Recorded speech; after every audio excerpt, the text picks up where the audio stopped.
예, 2024년 10월 11일, 음력으로는 9월 9일이 되겠습니다. 아침 한 10시 반이 되었는데요. 오늘은 아침에 일어나니까 아주 기쁜 소식이 전해왔죠. 우리 한국의 한강 여류 작가가, 아버님은 한승훈입니다. 아재 바라제라는 그 책을 썼던 분이신데, 저도 예전에 그 책을 읽어보았습니다. 따님이 한강이었습니다. 연세대를 나와가지고 국문학과를 나와가지고 이렇게 작가의 길을 걸어가지고 세계적인 이렇게 노벨 문학상을 받았다는 데 대해서 지금 이제 제가 이 말을 하고 있는 이 순간에도 가슴이 벅차오릅니다. 우리 한국 사회가 가지고 있는 많은 모순을 이겨내고 그러한 문제를 정정당당하게 파헤치고 정정당당하게 세계적인 노벨상을 받았다는 것에 대해서 가슴이 벅차오르지 않을 수가 없는 것이죠.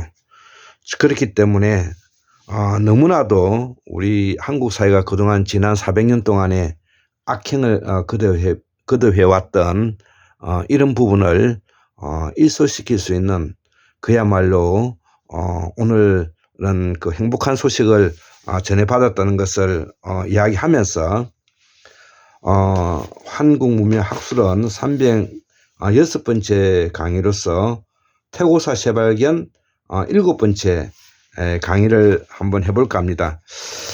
제가 그 한국문명사 복원 작업으로서 줄기차게 약 290페이지 이르는 이런 내용을 끝마치게 됐는데요. 이 끝자락에 서여져 있는 내용을 가지고 오늘 한번 강의를 해볼까 합니다. 그래서 우리 이 한국사를 복원하는 측면에서 우리 한국사를 이해하기 위해서는 기존에 있는 우리가 교과서에 서여져 있는 이런 국경선이라든지 이런 것들은 일단 조금 무시하고 우리가 통섭적으로 또 공시적으로 우리가 학문을 하는 자세로서 접근해 볼 필요성을 가진다, 이렇게 생각을 하고요. 자, 그래서 오늘은 우리가 지금 현재 중국이라는 이름은 과연 언제부터 쓰게 되었을까? 그러면 조선이라는 이름은 언제부터 쓰게 되었을까?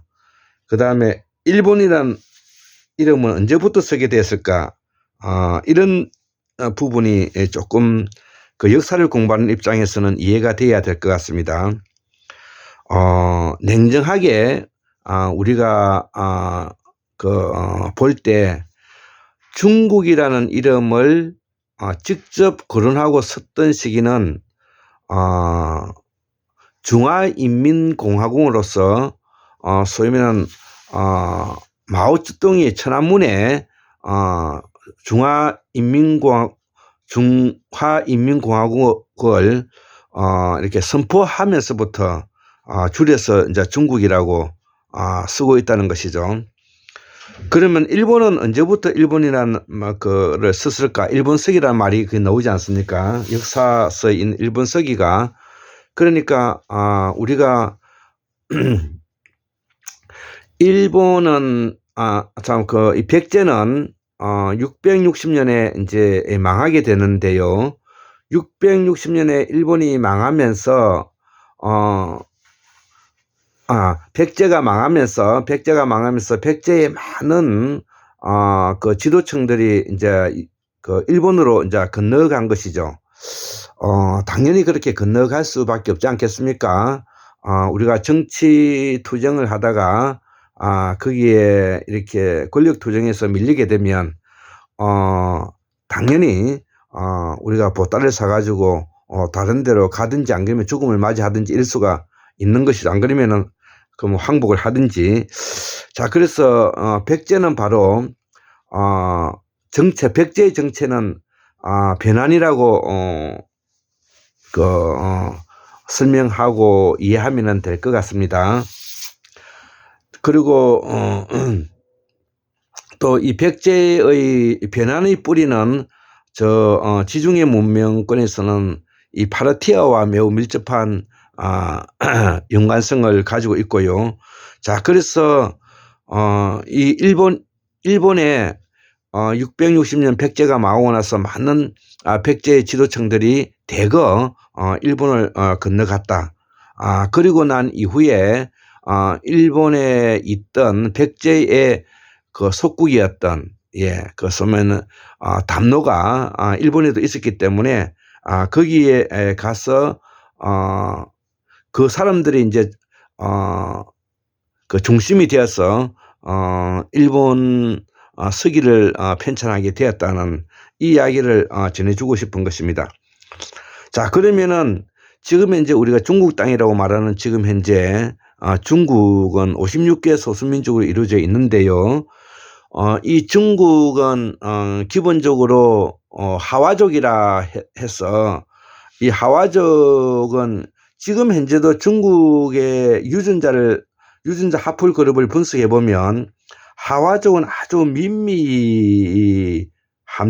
미미합니다. 그래서 이들이 그 O1A 그 유전자 하풀을 가지고 있는데 이들이 중국에 정착했던 시기는 약 3만 한 5천 년 정도 되는데요.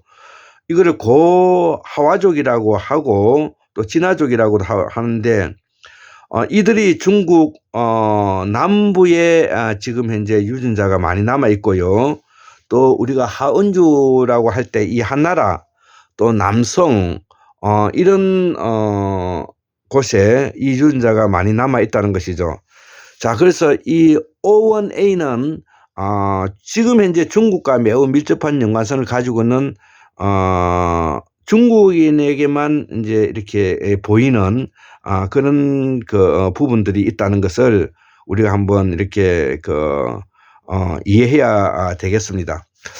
자, 그러면 제가 예전에도 설명을 했지만 이 중국이라는 것을 우리가 어떻게 이해하면 더 좋냐면은 그저 진화라고 이렇게 이해하면 되겠습니다. 진화. 그러니까 차이나죠. 지금 이제 차이나가 진화니까요. 그러니까 진화족 이렇게 이제 우리가 이해를 하면서 공부를 하고 우리는 뭐냐면은 조선족.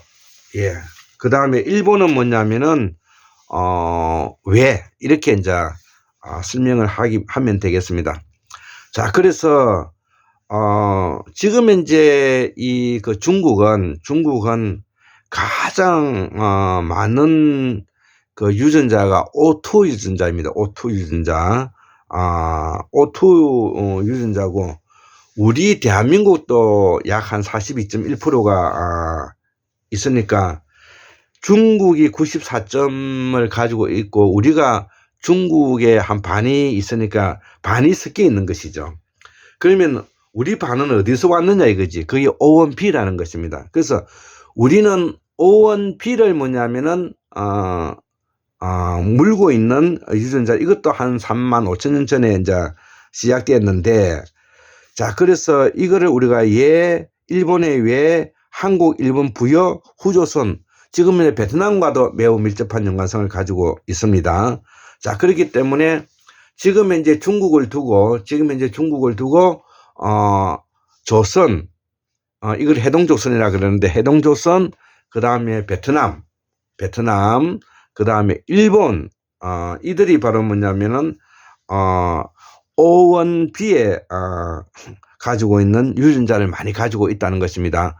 그래서 한중일 베트남, 한중일 월을 뭐냐면은 삼았을 때 유전자가 가장 많이 그 분포되어 있는 유전자는 O2 유전자라는 것입니다. O2 유전자. 한중 1에서 가장 많이 유전자를 가지고 있는 O2 유전자. 그러면 이 O2 유전자가 1만 년 전에 여기에 들어왔다면 1만 년 전에 이들은 어디 있었을까? 이걸 생각해 봐야 되겠죠. 자, 그래서 이 1만 년 전에 이들이 있었던 곳은 바로 우리가 부도지에서 설명하고 있는 영의 박재상 선생님이 쓰신 부도지에 잘 설명이 되어 있는데요. 그래서 우리가 마고성에서 뭐냐면은 이동해 왔다. 이렇게 이해하면 되겠습니다. 그래서 우리 한중일 월나라에 가장 가까운 우리의 유전자 합을 그려본 O2 유전자, O라는 것이죠. O2 유전자다. 그 다음에 이제 더 멀리 한 3만 5천 년 정도까지 가면 또 한 반 정도가 있는데, 그게 이제 우리가 O1B라는 것이죠. O1B. 자, 일본과 우리는 거의 같이 O1B가 있고요. 중국에는 중국 남부에 약 한 17.4% 정도가 이제 남아 있다는 것이죠. 그래서 중국에는 O1B가 많지 않다면 일본과 한국은 조선은 뭐냐면은 거의 반이 뭐냐면은 O1B가 그렇다면 결론을 말을 하면은 이 한국은 O2와 O1B로 이루어져 있는 민족이다. 이렇게 이해하면 되겠습니다. 자, 그리고 일본은 그러면은 어떠냐? 일본은 O2가 한 26.4% 정도 되고요. 우리의 한 반 정도 되는 겁니다. 그리고 O1B는 35.8이니까 거의 같다고 볼 수가 있고요. O1B는 뭐냐면 거의 같다고 볼 수 있고, 그러면 나머지는 일본은 이제 그들의 고유 원래 환동의 문명권이라 해서 5만 년 전에 그 열도에 뿌리를 내리고 있었던 아이누족, 그 다음에 외노라고 부르는 외, 그 다음에 그 조몬이라고 부르는 이 사람들이 바로 이제 형성하고 있다는 것이죠. 그래서 일본은 환동의 문명권의 자리를 잡았던 고대 5만 년 전의 인류가 거기에 채우고 있고, 우리는 뭐냐면은 서해 대평원에 있는 C형 유전자를 12.9% 정도 물고 있다는 것이죠. 여기 이제 차이가 날 뿐 거의 뭐냐면은 그 일본하고 우리는 거의 같다. 이렇게 이제 생각하면 되겠습니다. 이제 중요한 것은 이 중국은 바로 O2 유전자로 이루어져 있는데, O1B가 조금 있고요. O1B가 좀 있고, 그 다음에 C형 유전자도 좀 있고, N형 유전자도 있고, 즉 중국은 무늬만 한족이지 실제 속은 뿌리가 한 1만 년 정도밖에 되지 않는 O2 유전자를 가지고 있는 우리와 별반 다름없는 그런 유전자를 가지고 있다. 이렇게 이제 이해하면은 되겠습니다.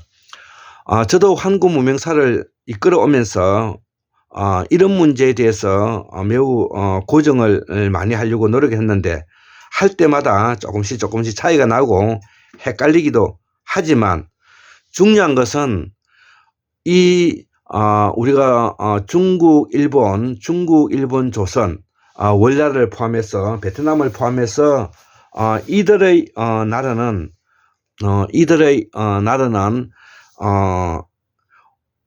다섯 유전자 합을 그룹으로 이루어져 있다는 것이죠. 그래서 이거를 우리가 그 오방이라고 부르는데, 동서남북중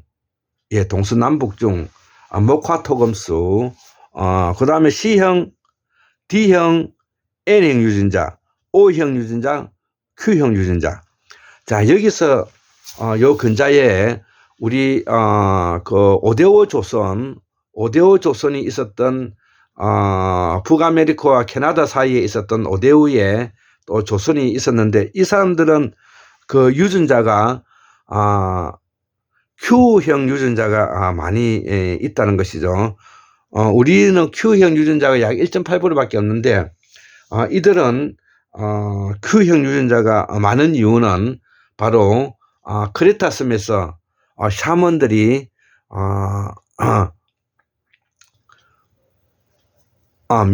미케네 문명 그 샤먼들이 크레타 문명에 도전을 받으면서, 이들 샤먼이 뭐냐면은 대서양을 건너서 지금 오데호에 이르렀다가 이렇게 이해하지 않고서는 왜 그들이 Q형 유전자가 더 많이 남아 있는지를 설명하지 못한다는 것이죠.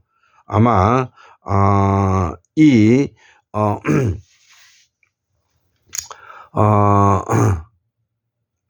미케네 문명의 샤먼들이 주류를 이루고 있을 때 크레타 문명인들이 침입을 받아서, 이들이 뭐냐면은 대거 대서양을 건너서 그 오데호에 들어가서 소위 말하는 Q형 유전자를 뿌리내렸다, 이렇게 이해하면 되겠습니다.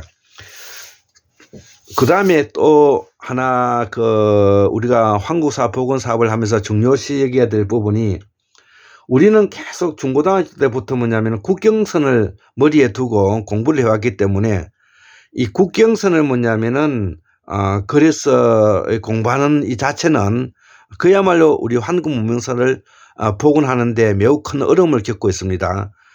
그래서 우리가 중고등학교 배웠던 그 역사에 있는 그 국경선은 머릿속에 주기 바랍니다. 왜 그러냐면은 거기에 우리의 그 정치 사상적인 측면은 바로 샤먼 제국과 밀접한 연관성이 있고, 샤먼 제국은 삼지 제도로 이루어져 있고, 삼지 제도는 바로 사문 체제로서 이루어져 있다는 것이죠. 즉 다시 말하면 제사장 계급, 그 다음에 군사 계급, 생산자 계급으로 나누어져 있다는 것입니다. 대표적으로 우리가 고구려 백제 신라를 예를 들면 알겠는데요. 고구려가 군사 계급이고요, 신라가 제사장 계급이고, 그 다음에 백제가 생산자 계급을 담당하고 있다는 것이죠. 또 하은주를 보면, 하는 생산자 계급이고, 은나라는 제사장 계급이고, 주나라는 군사 계급인 것입니다. 자, 그렇게 이해하면 되겠고요. 자, 우리가 고조선이 망하고 난 다음에 부여가 세 갈래로 나눠지는데, 북부여, 동부여, 남부여로 나눠지는 이유도 바로 삼지 제도가 가지고 있는 샤먼 제국의 사문 체제에 바탕을 두고 있다는 것이고, 그 다음에 우리가 한이라고 부르고 있는 삼한도 마한, 진한, 변한인데, 마한은 군사 계급이고, 진한은 제사장 계급이고, 변한은 생산자 계급이라는 것이죠. 자, 그러면 가야는 어디에 들어가느냐? 변한의 속국으로서 생산자 계급에 들어간다는 것을 이번 기회에 이해하면 되겠습니다. 자, 그리고 동북 삼국에 있어서 우리가 최근자의 조선시대 때 임진왜란이 1592년도에 일어났는데, 이 임진왜란이 일어난 이때에 우리도 이것을 지금 이제 국경선으로 이해하면은 매우 이해하기가 어렵게 되겠습니다. 지금 이제 진화족은 중국에는 지금 현재 명나라가 들어서 있고요. 그 다음에 지금 현재 우리 조선반도라고 말하는 이 해동, 저는 이걸 해동조선이라 부르는데, 이 해동조선은 이 제사적 계급이고요. 일본은, 즉 일본 열도는 이게 사무라이 정권이라는 것이죠. 자, 그래서 이 사무라이 정권도 오다 그 노부나카와 그 다음에 토요토미 히데요시, 그 다음에 도쿠가와 이에야스, 이런 그 삼걸이 가지고 있는 것도 바로 삼원 체제를 바탕을 두고 있다는 것을 우리가 이해하면 되겠습니다. 자, 그래서 일본도 천황이 제사장 계급이고요. 그 다음에 군사 계급, 사무라이 계급인 쇼군이 있는 것이고, 그 다음에 원래 아이누족 외노 조몽이라 말하는 원래 원주민들은 생산자 계급을 담당하고 있는 것입니다. 자, 그리고 또 중국과 한중일을 이렇게 비교해 보면 조선조는 유교 국가로서 제사 지내는 제사장 계급의 나라이고요. 대명조선이라 그러는데, 대명조선은 바로 생산자 계급을 담당하고 있고요. 일본은 열도조선이라고 하는데, 아마 열도조선이라는 말도 제가 아마 처음으로 붙여보는 이름인데, 조선은 조선인데 일본은 사무라이 군사 열도조선이라는 것이죠. 우리 지금 조선반도에 살고 있는 한국은 해동조선으로서 제사장 계급이고요. 그 다음에 중국에 지금 있는 대명조선은 생산자 계급을 담당하고 있다는 것이죠. 자, 그래서 사무라이 정권인 일본 조선이 조총을 앞세워서 1592년 바로 제사장 계급을 무너뜨리고 생산자 계급까지 먹어치우겠다는 일념으로 정명가도를 부르짖으면서 바로 임진왜란과 정류재란이 일어난 이야기가 우리가 잘 알고 있는 이수신 노랑 대첩, 명랑대첩, 한산대첩, 이런 이야기가 바로 거기서 나오는 이야기들인 것입니다. 자, 그래서 우리가 비록 한중일이 지금 현재는 뚜렷하게 이 구분되어서 민족국가 형태를 띠고 있지만, 실제 그 내면을 들여다보면 유전자는 큰 차이가 없다는 것을 우리가 발견할 수가 있고, 여전히 우리가 조선시대 때만 하더라도 이런 삼지 제도에 따른 삼원체제를 바탕으로 해서 정치 시스템이 움직이고 있다는 것을 우리가 이해하면 좋겠습니다. 우리와 직접 관련성이 있는, 지금 북한과 우리와 지금 현재 연변은 동북 삼성은 바로 이렇게 연방국가의 형태를 띠고 있는데, 지금 현재 동북 삼성에 있는 그 연변 조선인들이 가장 지금 현재 위기 상태에 놓여져 있다, 그렇게 생각합니다. 과거에 56개 소수민족 중에서도 5번째 안에 들어가는 우리가 조선족이 많았는데, 이 조선족이 지금 현재 동북 삼성을 비워놓고 한국에서 돈벌이 한다고 다 나와버렸기 때문에, 지금 현재 동북 삼성에 있는 우리 조선족들은 할머니와 어린이들만 이제 있다는 것이죠. 자, 그래서 그 틈바구니 속에 소위 말하는 무늬만 한족인 사람들이 들어와서 지금 현재 동북 삼성에 1억 2천만 명인가 그렇게 많은 무늬만 한족인 사람들이 들어와서 지금 살고 있다고 제가 전해 듣고 있습니다. 자, 그래서 우리가 지금 현재 다시 땅을 빼들어오자 이런 이야기는 아니지만, 분명한 사실은 머릿속에 을과 혼으로서 동북 삼성에 있는 우리가 연변 조선족을 포함해서, 그 다음에 지금 조선민주주의인민공화국의 북한 우리가 조선족, 그 다음 대한민국 조선족, 이걸 모두 통틀어서 우리가 해동조선이라 하고, 해동조선의 가장 핵심적인 그 정체성은 바로 제3문화라는 것입니다. 그렇기 때문에 앞으로 우리 한국 국민들에게는 매우 뭐냐면은 원하든 원하지 않든 이런 무당들이 많이 늘어날 것이다, 이렇게 생각합니다. 중요한 것은 무당들이 늘어난 것은 문제가 되지 않는데, 그 무당들이 최고의 엘리트 집단으로서 학문을 게을리하면 안 된다는 것을 제가 이번 기회에 말씀을 드리고 싶으며, 또 우리가 쓰고 있는 말과 글과 한자가 모두 우리 조상들이 제사장 계급들이 만들었기 때문에, 이거를 앞으로 이끌어 유지해 나가기 위해서는 바로 우리가 쓰고 있는 말과 글을 이 해동조선의 학문의 메카요 학문의 본향으로서 뚜렷하게 우리가 이거를 준비하지 않으면 안 된다고 생각합니다. 그 쾌거가 어저께 전해 들었던 바로 세계 노벨 문학상을 한강 작가가 받았다는 것을 우리가 해동조선의 학문의 메카로서 첫 쾌거다. 예. 해동조선으로서 학문의 본향으로서 첫 쾌거다. 저는 그런 의미에서 매우 가슴이 벅차다는 것입니다. 자, 그래서 우리 이 조선시대 때문에 하더라도 단지 조선 명나라 이런 것이 아니라 이 조선은 바로 해동조선으로서 제사장 계급으로서 제사를 중심으로 하는 나라였는데 이 제사를 중심으로 하는 나라에는 기본적으로 군사력이 매우 취약했다. 이 이야기를 하고 싶고요.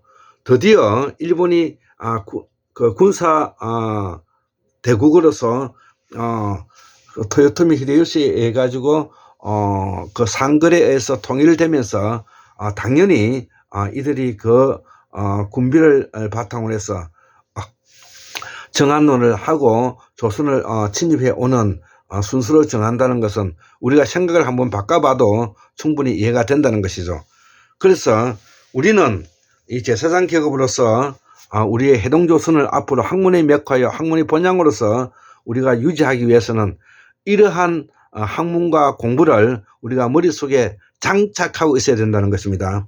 자, 그래서 해동조선은 지금 이제 동북 삼성에 있는 연변자치주, 길림성 연변자치주를 포함해서 북한, 한국 이것이 연방국가 형태로 앞으로 이루어져 있다는 것을 생각하면서 비록 지금 현재는 국경이 꺼여서 우리가 왕래하기가 어렵다 하더라도 우리가 심정적으로는 충분히 우리가 연방제 형태로서 지금 현재 운영하고 있다는 것을 생각하면서 앞으로 통일을 좀 생각해 봐야 되겠습니다.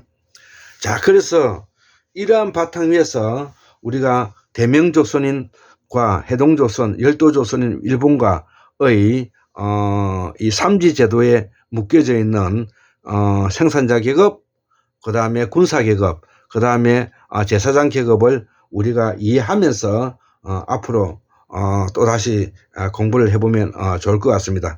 자, 그래서 우리 지금 현재 유전자는 C형 유전자, D형 유전자 이건 한 5만 년 정도 되고요. N형 유전자, O 유전자, 그 다음에 는 약 한 3만 5천 년 정도에 시작되었고 특히 O2 유전자는 1만 년 정도밖에 되지 않는다는 것입니다. 우리가 오데오에 자리 잡았던 이 Q형 유전자가 많은 이 오데오는 바로 2만 2천 년 전에